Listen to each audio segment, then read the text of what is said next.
Pasta alla amatriciana, bacon and onion pasta.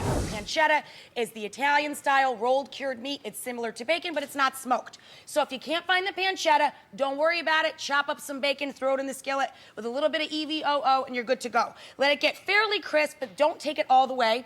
When it's still, you know, it's rendered some of its flavor and some of its fat, then you're gonna add the garlic right in there. I don't put the garlic in the beginning because it can get too hard and too bitter. I let the pancetta give off some of its nice flavor first, and then I get the garlic in just shy of super crisp. You know, you don't want to take the pancetta too far. It'll be too firm in the sauce. So then I add a little bit of onion action in there.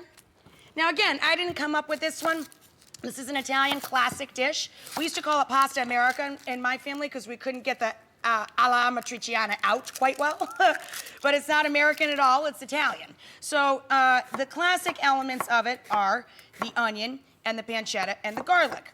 Then I like to add my own little rate zhuzh to it. And I love the flavor of fresh bay leaf with onion. So in my alla amatriciana sauce, pasta America for short, I add a nice fresh bay leaf. So I'm gonna pop one of those in there, give it a little pepper action, lots of pepper action for me. Let it do its thing. I salt it later because, you know, the pancetta is very salty, so that's fine. With this particular dish, I like to use a rigatoni with lines, a ziti with lines, or a penne with lines, rigate. So I got a pound of pasta going into heavily salted water. What you do is, once the onions get tender, it'll take 6-7 minutes. Then you add a little shot of the stock. Chicken stock, you could use a splash of beef stock or vegetable, whatever you have in the pantry. I like the flavor of chicken stock in this sauce.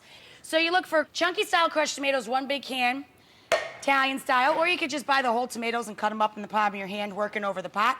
And there you go. I mean, that's all there is going on here. This simmers together a few minutes, the flavors come together nicely, and then it thickens up like this. Now, heads up, before you drain the pasta, I'm gonna keep an eye on this. I like it nice and al dente with a bite to it. But if I have to drain this over the break, I want you guys to know, heads up, you take a little bit of the starchy, salty cooking water right before you drain it, and you add it to the sauce. Makes everything come together and makes the pasta stick to the sauce nicely. A little starchy cooking liquid in your pasta sauce before you mix the two together. And always cook your sauce in a pan where you can mix all of the pasta and the sauce together. Ooh, I'm giving myself a big old pasta facial over here. Okay.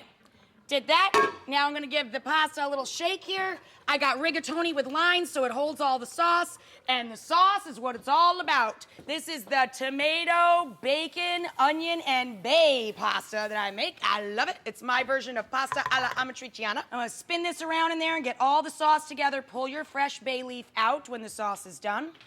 I'm gonna stir it all around there to get all of the pasta evenly coated with our delicious bacon. We used Italian bacon, pancetta, but you can use regular bacon too, it'll just be a little bit smoky. Oh, look at all that excellent, delicious sauce going all through and around that rigatoni with lines. Heavy baby into big bowl. Now oh God, that looks so good. I just lost my train of thought.